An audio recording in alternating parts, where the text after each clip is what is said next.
नमस्कार विद्यार्थी मित्रांनो, मी शिल्पा आशिष मिश्राम, शासकीय अध्यापक महाविद्यालय अकोला येथे बीएड प्रथम वर्ष प्रशिक्षणार्थी व छात्रसेवा काळ अंतर्गत सराव पाठ घेत आहे।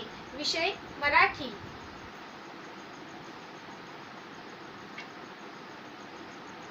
विषय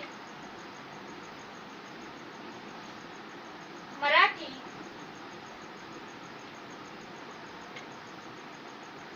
घटक, उपघटक,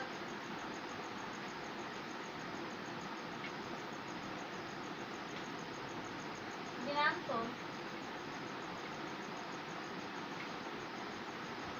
25 जून 2022। वर्ग 8वा।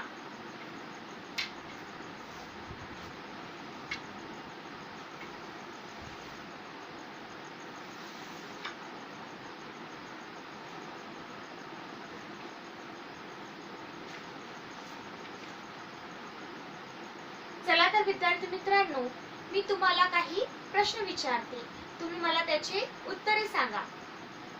तर मला सर्वप्रथम तुम्ही सांगा की मायभूमी म्हणजे काय? अगदी बरोबर, मायभूमी म्हणजे मातृभूमी। तर तुम्ही मला एवढं सांगा की मायभूमीचे ऋण तुमच्यावर आहेत का? हो, मायभूमीचे ऋण आहेत, अगदी बरोबर। मायभूमीचे ऋण तुम्ही कशा प्रकारे फेडू इच्छिता?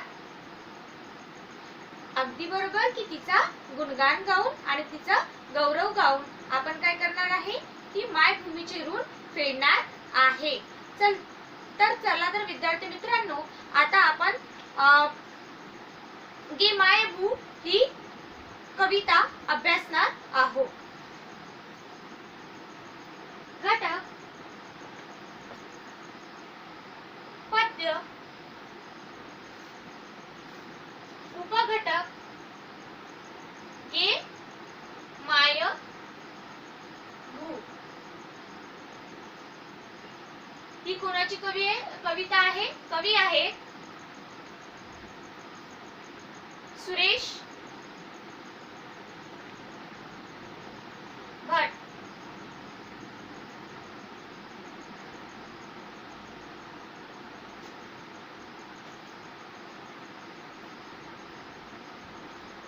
गे मायभू ही कविता सुरेश भट यांची आहे। कवी सुरेश भट।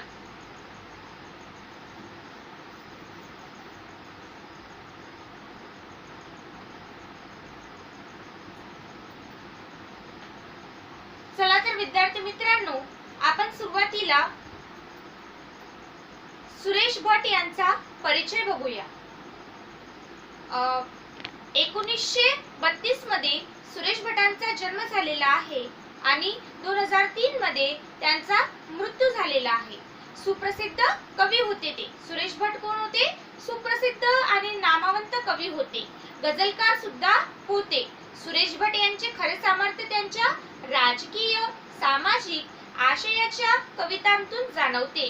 त्यांच्या कशावर जास्तीत जास्त भर दिलेला आहे की राजकीय कवितेवर, सामाजिक कवितेवर, आणि यातून त्यांच्या आशयाच्या कवितातून आपल्या जाणवते।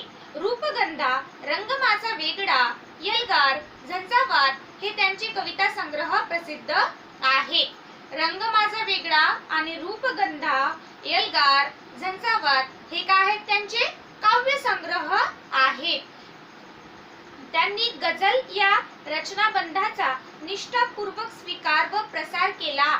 त्यांनी काय केलेला आहे की गझल जो प्रकार आहे त्याचा काय रचना करून त्याचा निष्ठापूर्वक स्वीकार आणि काय केलेला आहे? प्रसार केलेला आहे। त्यामुळे गझल हा प्रकार मराठीत अत्यंत लोकप्रिय झाला आणि सुरेश भटांमुळेच काय झालेला आहे की गझल हा प्रकार मराठी भाषेमध्ये जास्त प्रचलित झालेला आहे आणि लोकप्रिय ठरलेला आहे। काफला या संपादित संग्रहात त्यांच्या काही निवडक गझलांचा समावेश आहे. जे काफला संग्रह आहे त्याच्यामध्ये काय आहे, त्यांचा निवडक काही निवडलेल्या गझला देखील समावेश केलेल्या आहेत. मातृभूमी आपणाला वाढवते, सर्वांगाने घडवते. आपल्या जीवनात आई इतकेच मातृभूमीला अनन्यसाधारण महत्त्व असते आणि त्यामुळेच मातृभूमीचे ऋणातून मुक्त होण्यासाठी काय आणि किती करावे असे कवीला सतत वाटत राहते. गे माय भू या कवितेमध्ये कवी सुरेश भट म्हणतात की मातृभूमी काय करते, आपल्याला वाढवते आणि सर्वांगीण विकास घडवते. आपला काय करते, सर्वांकडून विकास घडवते आणि आपल्याला सतत प्रगतीच्या मार्गावर नेते. आणि आपल्या जीवनात आई इतकेच महत्त्व मातृभूमीला आहे.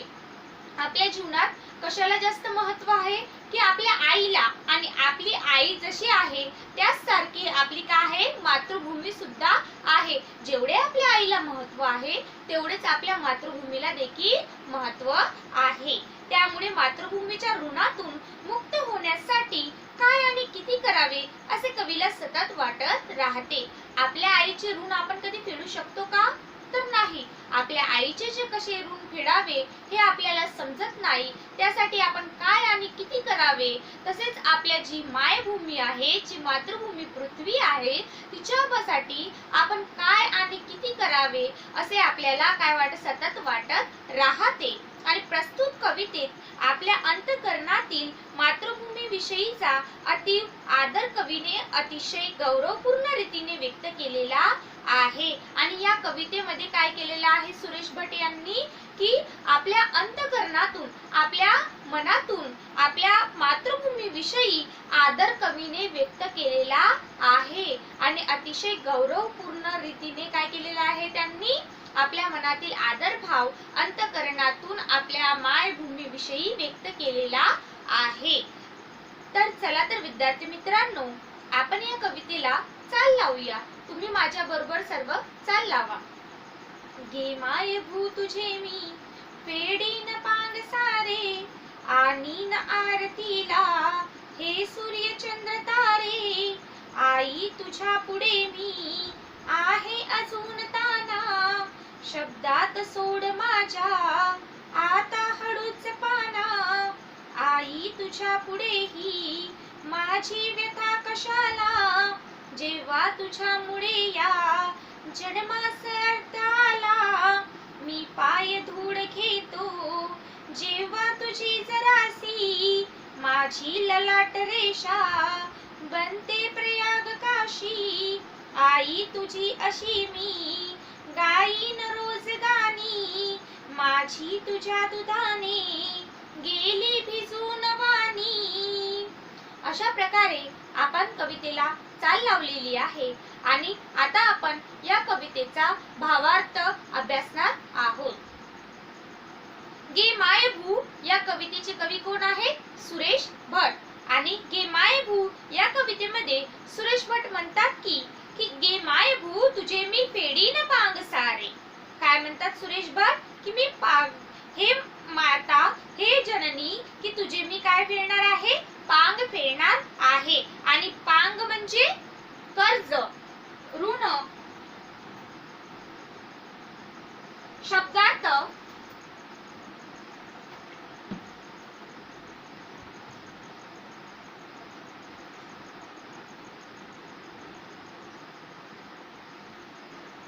पांग फेडणे म्हणजे कर्ज फेडणे.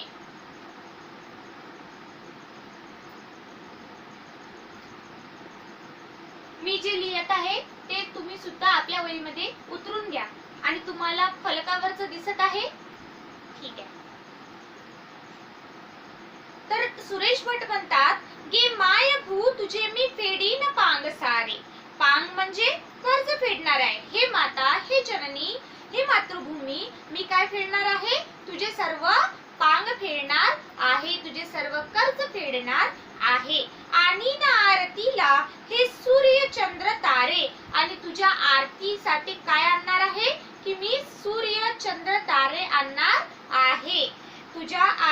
करिता आणि तुझे पांग फेडण्याकरिता मी चंद्राला, सूर्याला आणि ताऱ्यांना सुद्धा देखील आणणार आहे. आई तुझ्या पुढे मी आहे अजून ताना. ताना म्हणजे लहान बाळ. ताना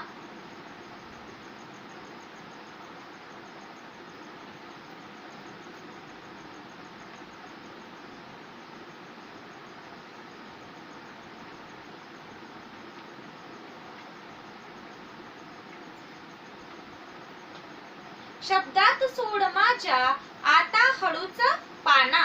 कवी सुरेश भट म्हणतात की आई तुझ्या पुढे मी अजून काय आहे? ताना आहे. आपण आपल्या आई समोर आपण कितीही मोठे झालो तरी काय राहतो? लहान बाळच राहतो, तानेच राहतो. आणि आपल्या आई समोर आपण लहान मुलाप्रमाणे राहतो. त्यामुळे ही जी आपली मातृभूमी आहे, जननी आहे, तिच्या समोर आपण काय आहोत? अजून ताना आहोत. आणि शब्दात सोड माझ्या आता हळूच पाना. आईला म्हणतात ते की आपल्या मातृभूमीला की माझ्या शब्दात काय सोड आता तू? हळूच पाना सोड. आई तुझ्या पुढे ही माझी व्यथा कशाला, जेव्हा तुझ्यामुळे या जन्मास अर्थ प्राप्त झाला. आता बघा की व्यथा म्हणजे की वेदना.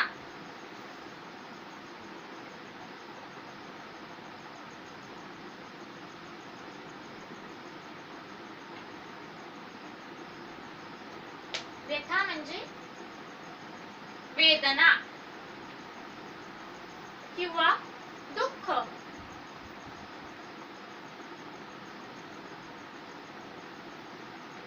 कवी सुरेश भट म्हणतात की आई तुझ्या पुढे ही माझी व्यथा कशाला, जेव्हा तुझ्यामुळे या जन्मास अर्थ आला. की काय म्हणतात की तू जर मला जन्म दिला नसता तर माझ्या या जन्माला काही अर्थ प्राप्तच झाला नसता. म्हणून आई मी तुझ्या पुढे माझी कशी काय व्यथा मांडू, माझ्या वेदना कशा सांगू आणि त्या कशाला सांगू. त्यामुळे कारण की तुझ्यामुळे काय झालेलं आहे? माझ्या जीवनाला अर्थ प्राप्त झालेला आहे. मी पाय धूळ घेतो जेव्हा तुझी जराशी, माझी ललाट रेषा बनते प्रयाग काशी. ललाट रेषा म्हणजे कपाळावरील रेषा.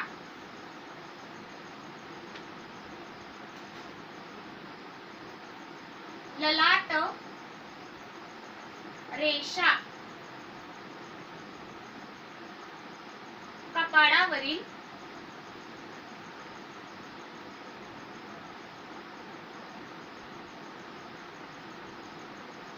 रेषा.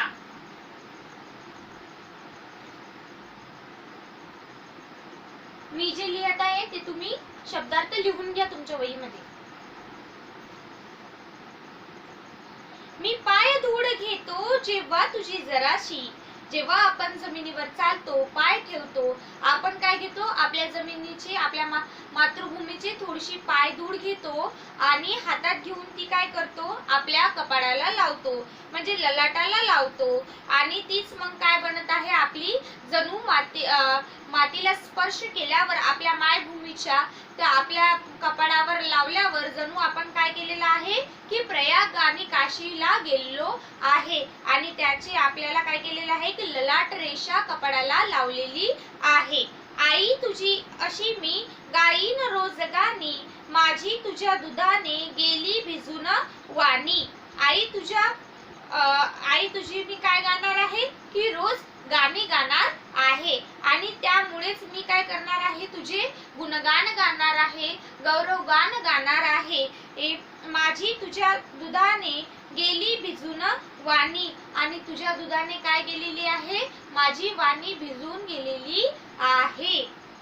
अशा प्रकारे आपण गे माय भू ही कविता अभ्यासलेली आहे. आणि आता आपण या गे माय भूमी भू ही कविता तुम्हाला समजलीच असणार आणि त्यावर आधारित आपण काही प्रश्न बघणार आहोत.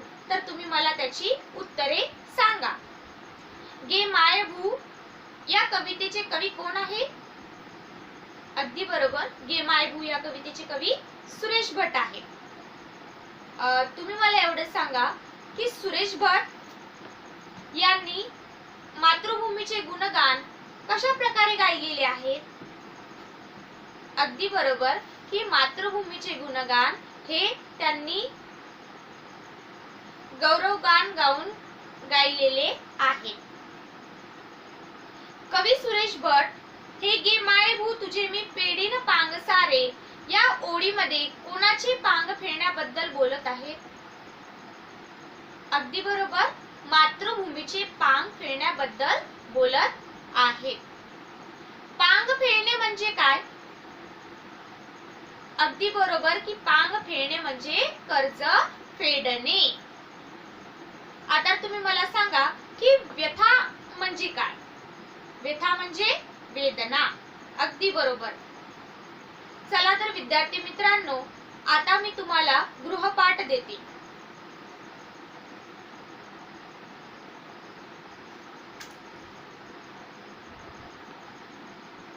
गृहपाठ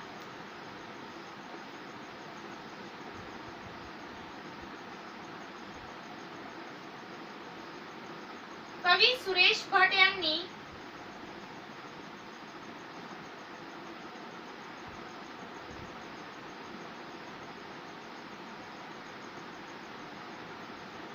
गे माय भू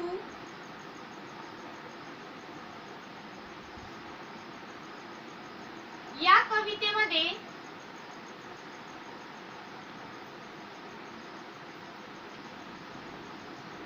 मातृभूमीचे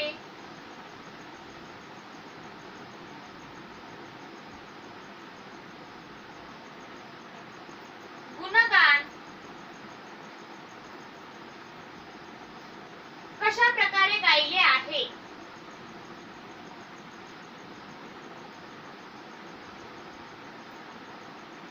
कशा प्रकारे गायले आहे?